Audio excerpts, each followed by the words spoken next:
I think no one would dispute that we are living at a time when many are feeling worried, confused, disappointed, let down. Many will be saying, if God is God, why does he allow something like this? And we have to remember that it's not unusual if you go to the Bible to find people who are feeling exactly like that. People who are asking themselves, well, how can these things be? There are two particular examples in the Gospels. And the first is that moment when Jesus received news, John chapter 11, that the brother of Martha and Mary was sick.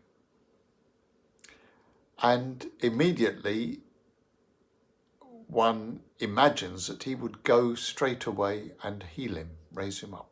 But he doesn't. He waits. He waits 2 days. And when he does eventually go, obviously it's to be greeted with the news that his dear beloved friend Lazarus had died. And the girls were very quick to say, if you had been here.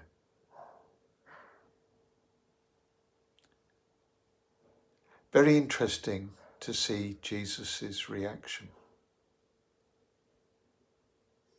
Apart from the classic words, I am the resurrection and the life, he groans. And the word for groan is a word in Greek which is a frustration, a groan of frustration. It can even be used for the noise made by a horse that's frustrated. And then Jesus weeps. And then, of course, we know what happens. He calls Lazarus out of the grave.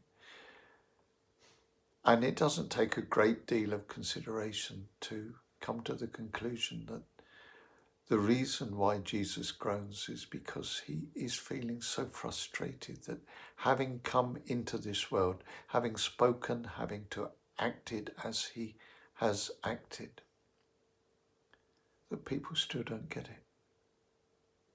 As he said to the disciples in the boat when they nearly sunk, where is your faith?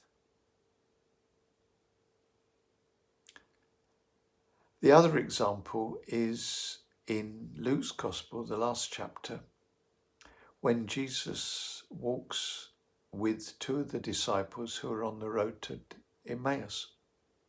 Very interesting that they are very sad. It's possible that they're so sad, although it's not easy to understand, that they don't recognize him. And Jesus speaks these words to them after they've explained why they're feeling so let down and sad and disappointed.